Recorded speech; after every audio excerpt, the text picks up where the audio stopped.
India முழுக்க 7.5 லட்சம் ஏக்கர்கள் வக்ஃபு சொத்துக்கள் இருக்கிறது. இந்தியாவிலே ரயில்வேவுக்கு அடுத்தபடியாக, ஆர்மிக்கு அடுத்தபடியாக இந்தியாவிலேயே அதிக சொத்தை உடைய 3வது என்டிட்டி வக்ஃபு. இதை அவன் சொல்லும் பொழுது நியாயமா பாருங்க, நியாயமா யோசிச்சு பார்த்தீங்கன்னா, இந்தியாவில் முஸ்லிம்கள் இருந்திருக்கிறார்கள், இவ்வளவு பெரிய ஆட்சியை செய்திருக்கிறார்கள், இவ்வளவு இடங்களை இந்தியாவிலேயே 3வது இடங்களை கொண்ட ஒரு துறையாக வக்ஃபு திகழக்கூடிய அளவுக்கு தான தர்மங்களை முஸ்லிம்கள் செய்திருக்கிறார்கள். இப்படிதானே புரியணும். நியாயமா இது எப்படி புரிஞ்சுக்கணும்? இந்தியாவிலேயே ஆர்மிக்கு பிறகும் ரயில்வேக்கு பிறகு இந்தியாவிலேயே 3வது இடமா இருக்கிறது வந்து வக்ஃபுடைய ப்ராப்பர்ட்டிஸ் அப்படின்னா தான தர்மங்கள் செய்யப்பட்ட இடங்கள்.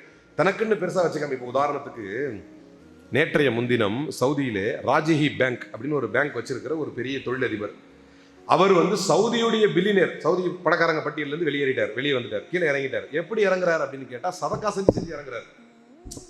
தான் சொத்துக்களை எல்லாம் தர்மங்கள் செஞ்சு கொஞ்சம் மேல வருவாரு. சதக்கா பண்ண உடனே ஒரு சொத்து மதிப்பு இறங்கிடும், கீழே இறங்கிடுவார். அப்போ இந்த மாதிரிதான் இஸ்லாம் வந்து தர்மங்கள் செய்திருக்கிறது.